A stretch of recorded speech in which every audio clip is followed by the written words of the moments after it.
कुछ लोग जो यादवों की को न जाने अनगिनत हत्या करवाई हो, ईबीसी का, दलित का, जो कभी दलित को सरेआम अपमानित करता हो, दलितों पर गोली चलवाता।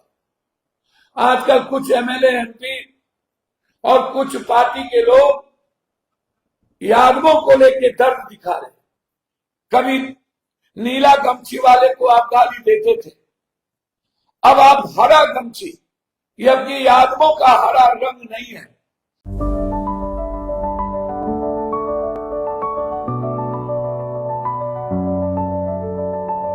Goal the result. Khan sir और रोशन आनंद का जो मामला है, इसे जानबूझकर के राजनीतिक रूप दिया जा रहा है। ये हम नहीं कह रहे, ये कहना है पूर्णिया से निर्दलीय सांसद पप्पू यादव का।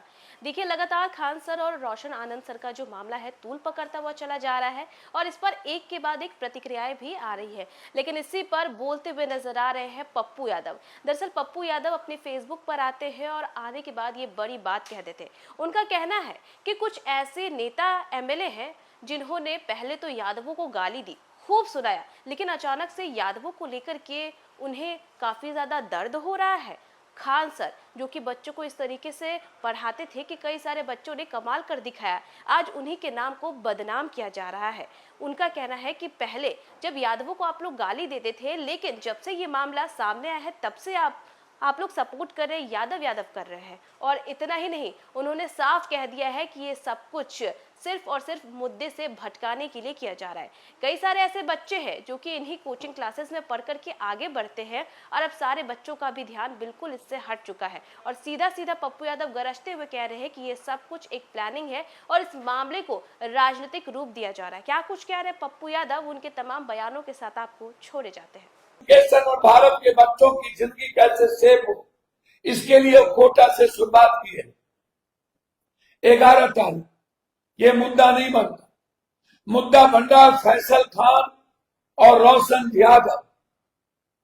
कुछ लोग जो यादवों की को न जाने अनगिनत हत्या करवाई हो, ईबीसी का, दलित का, जो कभी दलित को सरेआम अपमानित करता हो, दलितों पर गोली चलवाता। आजकल कुछ एमएलए, एमपी और कुछ पार्टी के लोग यादवों को लेकर दर्द दिखा रहे।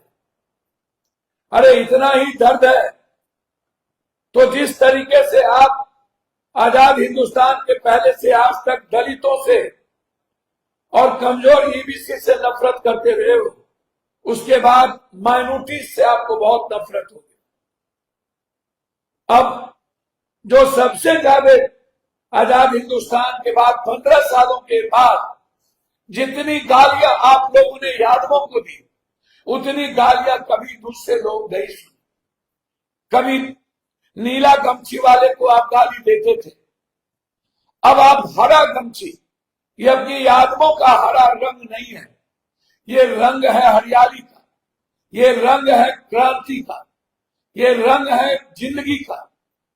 ये रंग यादवों का नहीं है, यादवों का रंग विश्व का पीला है। फिर आप उनसे नफरत करने, लेकिन जब खान सर और रोशन के बीच में कई सारी घटनाएं घटित हुई, कई लोग, कई बिचौलिया ने इस कुकर्म को किया, पाप को किया,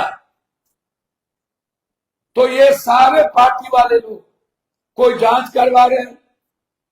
संजय झा जी बहुत अच्छा, आजकल जिन्हें अगल बगल में मधुबनी में कभी यादव दिखे नहीं, जो सबसे ज्यादा जिन जिन एमएलए लोगों ने नफरत किया, आज वो बड़ी हिमायती बन गए और वहां जाकर के उग्रवादी, आतंकवादी, आज तक जिन लोगों ने खान को खान सर का या किसी भी कोचिंग चलाने वाले शिक्षक को इस तरह की गाली नहीं दी जाती, जो बात यूट्यूबर से लेके ब्लॉगर और चैनल वाले लोग नफरत की लकीर खींचने में लगे हुए, इन मुद्दों से बिहार की असली मुद्दों को भटकाना चाहते।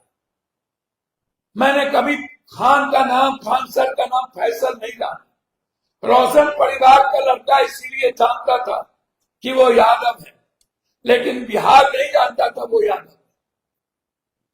इन सरकार की गलत नीतियों के कारण, सिस्टम के कारण खान सर के भाई प्रिंस की मौत हुई। खान को गलत तरीके से जेल भेजा गया। रोशन के भाई प्रिंस की मौत हुई। उसमें सिस्टम सबसे बड़ा दोषी। रोशन को जेल भेजने का कोई औचित्य नहीं था। वो शिक्षक थे, वो आतंकवादी नहीं थे, वो उग्रवादी नहीं थे, या वो देश के दुश्मन नहीं थे। वह एक प्रतिभाशाली जीनियस टीचर थे। एक रेस्पेक्ट है। कोई भी जो बिहार में बड़ी कोचिंग है, हम सबको शिक्षक या डॉक्टर की इज्जत करनी चाहिए।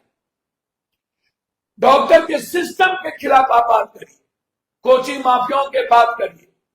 बड़ी बड़ी कोचिंग माफिया जो सेटर है, जो क्वेश्चन सेट करता है। सिलेबस जो हम पढ़ते हैं वो सिलेबस में नहीं आता। सिलेबस कोचिंग माफिया के द्वारा जो पढ़ाया जाता है, क्वेश्चनर वो हो जाता है। सेल्फ स्टडी जो मैं करता हूं, उस सेल्फ स्टडी में वो क्वेश्चन नहीं आता। या जो हम कम पैसे वाले कोचिंग में पढ़ते हैं वह नहीं आता। अब हो जाता है जो बड़े कोचिंग माफिया करते हैं। मैं मानता हूं लगभग 10% कोचिंग को छोड़ दिया जाए। जो बड़ी बड़ी कोचिंग बने हैं वह सोशल मीडिया और पैसे के रसूख के बदौलत जो अच्छी सेटिंग किया वो अच्छे मुकाम पर पाया है। 10% ऐसे कोचिंग है जो ग्लोबल लेवल पर रेस्पेक्ट पाया। उसमें बिहार के 30% कोचिंग ऐसे हैं जो रेस्पेक्ट पाए। गोल हो, अन्य लोग हो, इसमें खान सर, रोशन हो, फिर ये इतने बड़े विवाद को किसने जन्म? कौन थे इसके पीछे जो साजिश किए थे? आप उसको नहीं समझ पा रहे।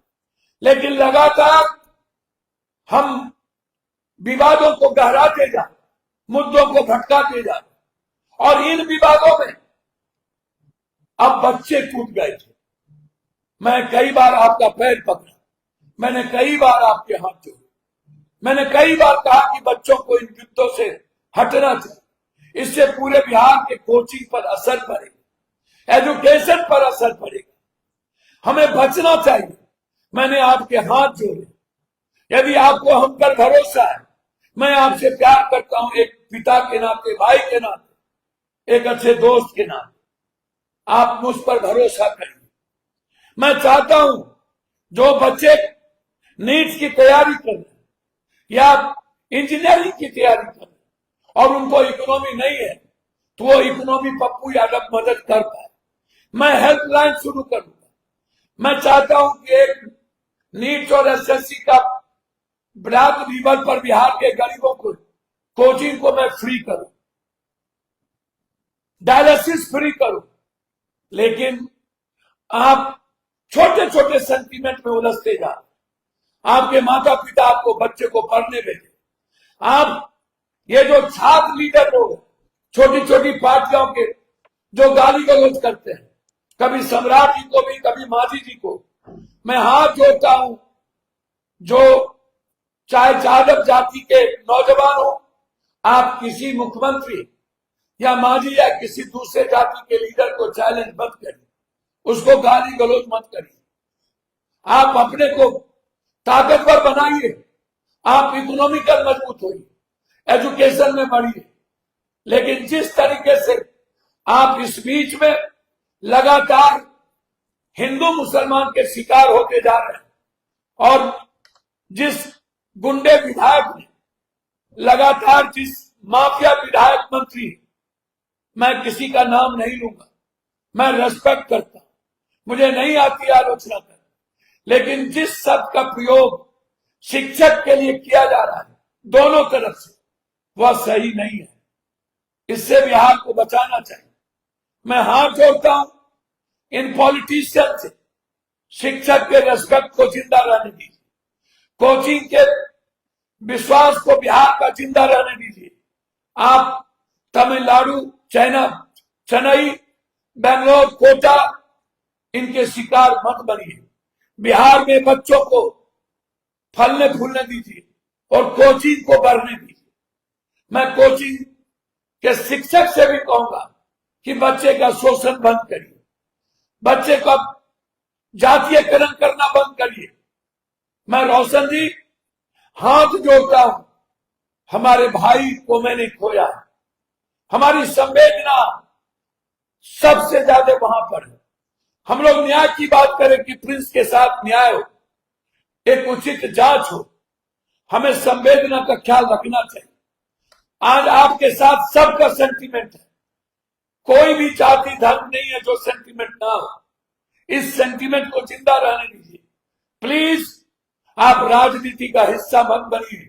आप एक शिक्षक है, मैं हाथ जोड़ता हूं, आप बड़े ज्ञानी हैं, मैं आपके सामने कुछ नहीं हूं, लेकिन एज ए भाई, एज ए परिवार, एज ए बड़े, मैं भीख मांगता हूं आपसे, इन विवाद को आप खत्म करिए। आपको लोग लड़ा रहे हैं, आपका इस्तेमाल कर रहे हैं, इससे समाज पर असर पड़ रहा है। प्लीज समाज के लिए इन मुद्दों को छोड़ दीजिए। रोशन जी पैर पकड़ता हूं, इस मुद्दों को छोड़ दीजिए और समाज को एस्टेब्लिश होने दीजिए। मैं अपने जाति के यूथ से कहना चाहूंगा, प्लीज इस मुद्दों से दूर होइए और जस्टिस के लिए बात करिए कि प्रिंस को जस्टिस मिले। और लगातार सीबीएसई, नीट, एसएससी के बच्चे आत्महत्या कर रहे हैं, घटना घट रही है, हमें उन मुद्दों को लेकर लड़ाई लड़ने की जरूरत है। जो घटना पूर्णिया में घटी है, यदि एसपीडी ट्रायल और आप नहीं करेंगे तो आप जीने का कोई चाहत नहीं है। ऐसी घटना अब पप्पू यादव को विचलित कर रहा है। जो घटना घटी है मैं माफ नहीं करूंगा। या तो आप न्याय करें, एसपीडी ट्रायल करें, किसी भी जाति धर्म के साथ यह घटना नहीं कर सकती, कोई जाति। इस बीच में कई बार आदिवासी के साथ हुआ, मैं इसे सही नहीं मानता। जो कल हुआ परसों, ये मेरे लिए अत्यंत दुखद है। चाहे वो बनारस की घटना हो, चाहे वो पूर्णिया की घटना हो, चाहे सहरसा की घटना हो, यह मेरे लिए कष्टप्रद है और मुझे लगता है कि जी के कोई फायदा नहीं है। या तो हार या तो पार। पुनः एक बार अपने छात्र से आग्रह करूंगा, रिशु सिन्हा श्रीवास्तव के मुद्दों से भटकाने के लिए लालू यादव और उसके सिक्योरिटी के मुद्दे को बनाया गया और अब रोशन यादव और फैसल खान कर दिया गया। इससे बचिए और इससे दूर होइए। बहुत बहुत धन्यवाद, नमस्कार।